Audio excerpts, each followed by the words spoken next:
Now, the first attraction is the title of the book. But when you go into the content, you discover that you've not seen anything yet. A brief narration of the book. A brief narration of the book, written by Dr. Ugorji, gave the author out as a master storyteller, capable of telling compelling stories that will influence our society to embrace a particular value proposition. You cannot agree with me that having gone through the book, that the man who authored this book is a master storyteller. The cover page of the book came with a distinctive beauty of color combination.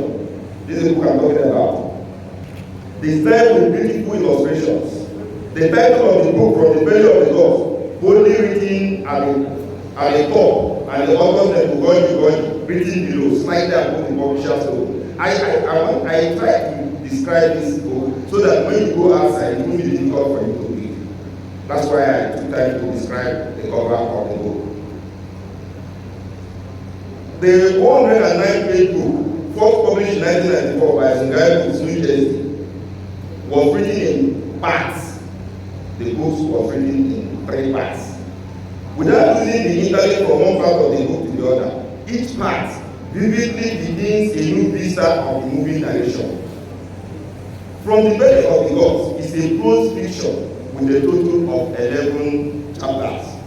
The book is a mythological narration of African origin of human race, following the creation of 4 days of the week, known to the Igbos as Nkwo, Eke, Ori, Afo, by Chineke God, the Creator.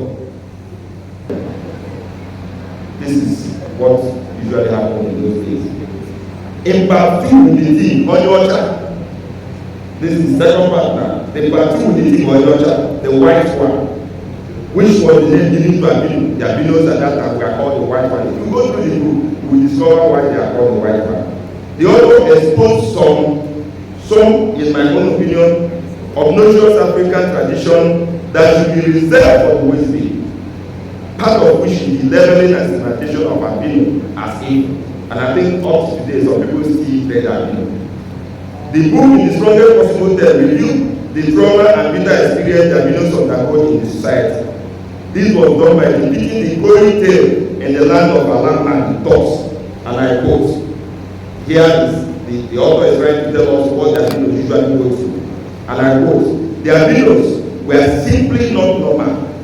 Their birth was a reality that brought with it guaranteed apprehension, for they were believed to be co-conspirators of the patron of evil, who had come with all intent to do humankind harm.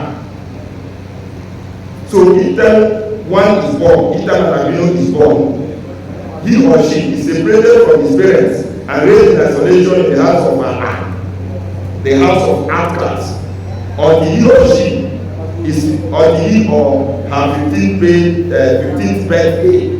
The child will remain there until the child 15th birthday. Then before he or she turns 16, he or she was shipped away to move the island of Albinos, where many of them have been banished for many years. So there is a land where we go there and we will see Albinos. That's where they are banished. They are both from the book. Was the only fate that awaited the 13th child of Nek and Obi, an Albino, who was named Chima, owing to circumstances surrounding his birth.